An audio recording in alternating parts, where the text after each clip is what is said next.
लङ्घयते गिरिं यत्कृपातमहं वन्दे परमानन्दमाधवम्।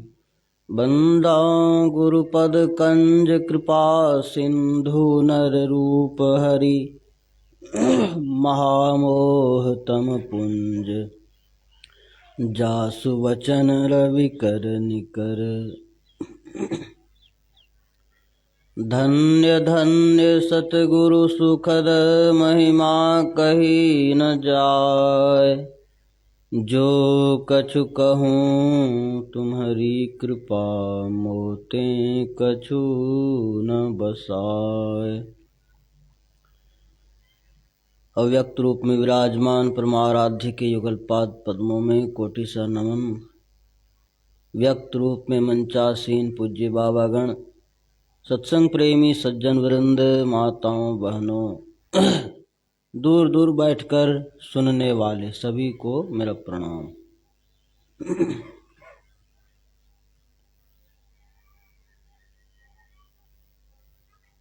आज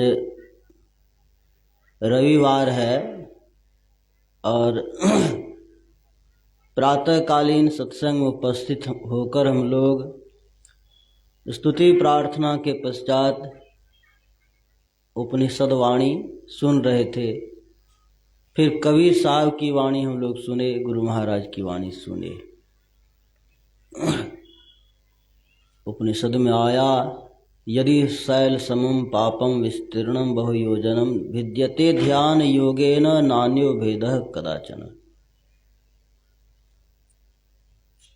कई योजन तक पहाड़ के समान फैला हुआ यदि पाप है तो वह ध्यान योग से नष्ट होता है, दूसरा कोई उपाय नहीं है। गुरु महाराज कहते हैं यह वाक्य उपनिषद में है, इसीलिए मान लें कि इसको तर्क बुद्धि से भी जानने का प्रयास करें। तो तर्क बुद्धि यही कहती है कि यदि इस सौर जगत में रहें तो इस सौर मंडल का जो प्रभाव है उस प्रभाव से कोई बच नहीं सकते हैं। यदि इस सौर जगत से कोई पार चला जाए तो फिर इस सौर जगत का प्रभाव उस पर कुछ नहीं होगा। हम लोग जहां रहते हैं इसको कर्म मंडल कहा गया है, और कर्म मंडल में रहकर कोई कर्म के लेप से छूट जाए अथवा जो शुभाशुभ कर्म हुआ है उस कर्म के फल के भोग से बच जाए, यह असंभव है। तो ध्यान करने वाला ध्यानी कर्म मंडल से पार चला जाता है। बहुत लोगों को प्रश्न होता है कि कर्म मंडल कहाँ तक है। कहेंगे कि यह संसार जो स्थूल संसार है, क्या यही कर्म मंडल है? तो केवल यही कर्म मंडल नहीं है। यह स्थूल जगत तो कर्म मंडल है ही, बल्कि सूक्ष्म जगत भी कर्म मंडल ही है। यदि सूक्ष्म जगत कर्म मंडल नहीं होता तो हम लोग धर्म ग्रंथ में पढ़ते हैं देवताओं को भी कर्म का फल भुगतना पड़ता है। एक हुए त्वष्टा ऋषि, तो देवराज इंद्र एक बार उनका अपमान कर दिए थे। अपमान करने के कारण पहले ऋषि मुनि लोग बड़े क्रोधी स्वभाव के होते थे। अपमान यदि कोई कर दे तो उससे वो बदला लेने के लिए कुछ से कुछ करते थे। तो एक राक्षस को उत्पन्न किए, त्रिशिरा। तो तपस्या करने के लिए उनको बोला गया, तो तपस्या में बैठे हुए त्रिशिरा को इंद्र ने अपने वज्र के प्रहार से मार दिया, जिसके कारण इंद्र को ब्रह्म हत्या का पाप लग गया। इससे उसका शरीर काला पड़ गया। तो सूक्ष्म लोक भी कर्म मंडल ही है। कर्म का फल जहां तक भोगने का प्रावधान है वहां तक कर्म मंडल है। गुरु महाराज कहते हैं कि ध्यान करने वाला कर्म मंडल को पार कर जाता है, और जो कर्म मंडल को पार कर गया, हम लोग संसार में जो वर्तमान में कर्म करते हैं यह क्रियमान है, जमा होता गया। जितना कर्म करते हैं उसका फल भोग कर समाप्त नहीं कर सकते। कोई कहे कि जितना किया हुआ कर्म अपना है उसको हम भोग करके समाप्त कर लेंगे और हमारी मुक्ति हो जाएगी, तो ऐसा सिद्धांत नहीं है। कोई भी कर्म यदि है तो उसका फल भोग कर कोई समाप्त नहीं कर सकते। उसको समाप्त करने के लिए ध्यान योग ही है। तो गुरु महाराज कहते हैं कि ध्यान करने वाला पहले तो अपने मन इंद्रियों को विषयों से समेटता है, और किसी भी बिखरी हुई चीज को समेटा जाए तो उसकी गति ऊपर की ओर होती है, उसको ऊर्ध्व गति कहते हैं। तो जो अपने मन को इंद्रियों को विषयों से समेटता है तो उसकी ऊर्ध्व गति होती है। ऊर्ध्व गति होने से वह स्थूल मंडल को पार कर सूक्ष्म मंडल में चला जाता है, और विशेष ऊर्ध्व गति होने से सूक्ष्म मंडल को पार कर कारण मंडल में चला जाता है। एवं प्रकार से साधना करते करते जितने मंडल हैं सभी से वो परे चले जाते हैं और कर्म मंडल को पार कर जाते हैं। तो जो किया हुआ कर्म है वह सब पीछे छूट जाता है। इंद्रियों को, मन को विषयों से समेटने वाला बाहरी कर्म को करने से बचता है, अर्थात क्रियमाण कर्म उनसे बहुत कम होता है। जो कर्म किया हुआ पहले का है, संचित है, उसी का थोड़ा थोड़ा भोग रहे हैं, तो यह प्रारब्ध का भोग रहे हैं। कोई कहते हैं कि हम उसका कमाया हुआ खाते हैं, लेकिन ऐसी बात नहीं है। सब कोई अपना अपना प्रारब्ध के अनुसार ही खाते हैं। कहते हैं जिसका जितना खाता है वह उतना ही खाता है। खाते में जिसका यदि सुख नहीं लिखा है तो वो सुख नहीं भोग सकता है। कोई उसको सुखी करने का यदि प्रयत्न करे तो भी उसको सुखी नहीं कर सकते, क्योंकि खाते में सुख नहीं है। इसलिए जिसका जितना खाता है वह उतना ही खाता है। तो जो कर्म है पहले का किया हुआ जमा, उसी का भोग हम लोग भोगते हैं। तो कोई अधिक सुख भोगते हैं, कोई कम सुख भोगते हैं। तो समझदार व्यक्ति समझ जाते कि नहीं, उसकी अपेक्षा हमको अधिक सुख नहीं मिल पा रहा है, कम मिल रहा है। इसका अर्थ यह है कि हमारा प्रारब्ध उससे अच्छा नहीं है। तो जो कर्म मंडल से पार चला गया तो उसका क्रियमाण कर्म करते हुए भी उनको क्रियमाण कर्म उनका संचित नहीं होता है। कबीर साहब के वचन में है निर्बंधन बंधा रहे, बंधा निर्बंध होए, कर्म करे करता नहीं, दास कहावे सोए। ऐसे जो होते हैं, जो मन को, इंद्रियों को विषयों से हटाकर योग साधना करते हैं, और जब उनकी ऊर्ध्व गति होती है, ऊर्ध्व गति में वो ऊपर की ओर चले जाते हैं, तो उनका जो किया हुआ कर्म, जो कर्म वर्तमान में करते हैं, उसका वह कर्म का कर्ता वो नहीं होते हैं। फिर उनको उनका फल नहीं भोगना होता है।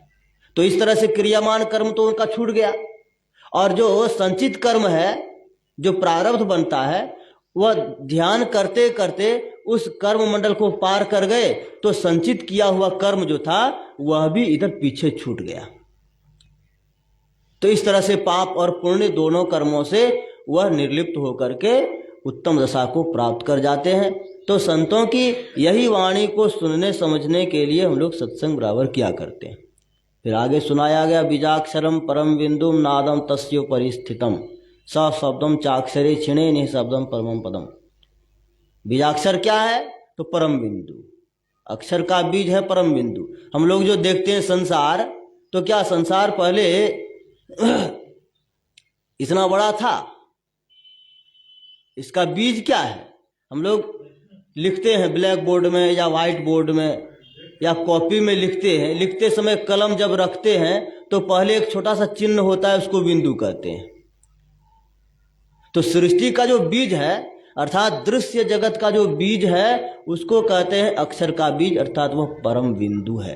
इसलिए कहा बीजाक्षरम परम बिंदु। और उसके ऊपर में क्या है?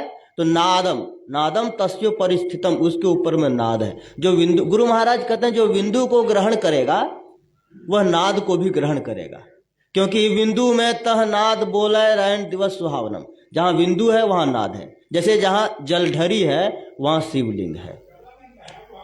जलधरी के ऊपर में जैसे शिवलिंग उपस्थित रहता है, उसी तरह से बिंदु के ऊपर में नाद अर्थात शब्द उपस्थित रहता है। तो बीजाक्षरम परम बिंदुम नादम तस्यो परिस्थितम स शब्दम चाक्षरे क्षीणे। जब वह शब्द भी अक्षर में लीन हो जाता है जाकर के, स शब्दम चाक्षरे क्षीणे निशब्दम परमम पदम, वह निशब्दम परमम पदम है, परमात्मा का धाम है।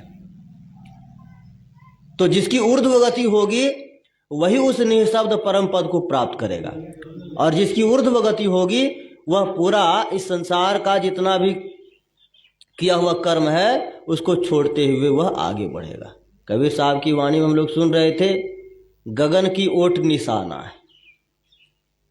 गगन कहते हैं आकाश को, बाहर में आकाश है, भीतर में भी आकाश है। आंख जो बंद करते हैं तो उसके भीतर में जो आकाश दिखाई पड़ता है उसको कहते हैं नयन आकाश। तो गगन की ओट में निशाना है। दाहिने सूर्य चंद्रमा, बाएं तिनके बीच छिपाना है। दाहिने क्या है? सूर्य। सूर्य कहते हैं उष्ण नारी अर्थात पिंगला को, और चंद्र कहते हैं इड़ा को। इड़ा और पिंगला दोनों के बीच में वह स्थान है जिसके लिए कबीर साहब कहते हैं कि गगन की ओट निशाना है।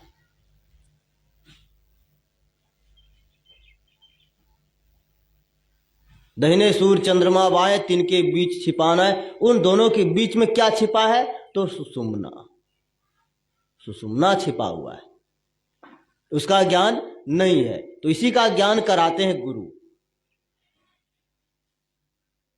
तन की कमान सुरत का रोदा, शब्द बाण लेता आना है, मारत बाण बिंधा तन ही तन। शरीर, तन ही तन मतलब एक शरीर, स्थूल शरीर, फिर सूक्ष्म शरीर, कारण शरीर, महाकारण शरीर, केवल शरीर। इस तरह से शरीर ही शरीर बेचता चला जाता है। तन की कमान सुरत का रोदा और शब्द बाण ले ताना है। शरीर क्या हो? तो कमान हो, सुरत डोरी हो। सुरत यदि डोरी कसी हुई, बहुत अधिक कसी हुई है तो भी ठीक नहीं है। धनुष में हमेशा डोरी कसी हुई नहीं रहती है। यदि हमेशा कसी हुई रहेगी तो ढीली पड़ जाएगी, इसलिए उसको उतार कर रखते हैं, और जब आवश्यकता पड़ता है तब उसमें डोरी को कसते हैं। तो तन की कमान सुरत का रोदा और शब्द बाण ले ताना है, मारत बाण बिंधा तन ही तन, सतगुरु का परवाना है। सतगुरु की यह आज्ञा है कि जो बाण चलाएगा तो शरीर ही शरीर वह बीनता चला जाएगा। अब मारियो बाण घाव नहीं तन में, यह ऐसा बाण है जो मारेगा तो घाव नहीं होगा। मारियो बाण घाव नहीं तन में, जिन लागा तिन जाना है। कहे कबीर सुनो भाई साधो, जिन जाना तिन माना है। जिन्होंने नहीं जाना वो मानेगा क्या? गोस्वामी तुलसीदास कहते हैं, रोम रोम ब्रह्मांडमय देखत तुलसीदास, बिन देखे कैसे को सुनी माने विश्वास। परमात्मा के रोम रोम में ब्रह्मांड है। हम लोग एक ब्रह्मांड के अंतर्गत, एक आकाश के अंतर्गत एक सौर मंडल में रहते हैं। इस ब्रह्मांड में कितनी आकाश गंगाएं हैं, कितना सौर मंडल है, इसका कोई ठिकाना नहीं। लेकिन परमात्मा का कहते हैं रोम रोम जो है ना ब्रह्मांडमय है। विराट पुरुष का जो रोम रोम है वह ब्रह्मांडमय है। तो बिना देखे सुन करके विश्वास नहीं होता। बिन देखे प्रतीत न आवे, कहे न को पतिया न। बिना देखे विश्वास नहीं होता है, और कहने से भी विश्वास नहीं होता है। तो जो देखेंगे, जो जानेंगे वही मानेंगे। इसलिए कबीर साहब कहते हैं, जिन जाना तिन माना है। तो इस तरह से बतलाया गया है, कहा गया है, ब्रह्म हत्या सहस्त्राणी भ्रूण हत्या शतानि च, एतानि ध्यान योगस्य दहत्य अग्निरिवेन्धनम। जैसे लकड़ी है, लकड़ी का ढेर है, उसमें छोटी सी चिंगारी लगा देंगे, आग लगा देंगे, तो क्या होगा? वह तुरंत लकड़ी की ढेरी को जलाकर समाप्त कर देगा। उसी तरह से ध्यान योग सहस्त्रों ब्रह्म हत्या को और सैकड़ों भ्रूण हत्या के पापों को भी क्षय करता है। लेकिन कोई कहे हम इधर पाप भी कर रहे हैं और ध्यान भी कर रहे हैं, तो पाप तो क्षय हो जाएगा। लेकिन ऐसा सिद्धांत नहीं है। जो पाप कर्मों को छोड़ेगा वही ध्यान योग में आगे बढ़ेगा। तो पाप कर्मों को छोड़ते हुए ध्यान योग साधना करते रहें। हम लोगों को गुरु से यही सीख मिली है। थोड़ा थोड़ा अभ्यास प्रत्येक समय, जो समय बनाया गया है त्रिकाल संध्या, तो समय बांध कर थोड़ा थोड़ा अभ्यास करना चाहिए। यही आप लोगों की सेवा में थोड़ा सा कहा। श्री सद्गुरु महाराज की जय।